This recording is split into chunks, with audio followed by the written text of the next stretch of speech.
আসসালামু আলাইকুম। দেখেন এখন একটা পেঁপে পারবো। পেঁপেটা একেবারে পাইকে গেছে।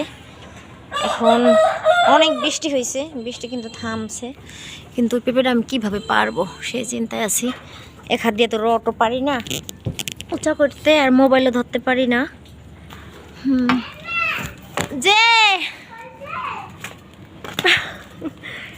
হয়েছে, দাঁড়াও, রডটা রাই খেলোই। কই পড়ছে পেঁপে?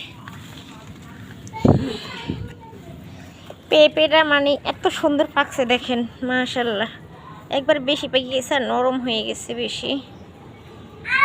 আমার চ্যানেলটা প্লিজ সাবস্ক্রাইব করবেন, কমেন্ট করবেন প্লিজ। দেখেন কি সুন্দর পাকছে।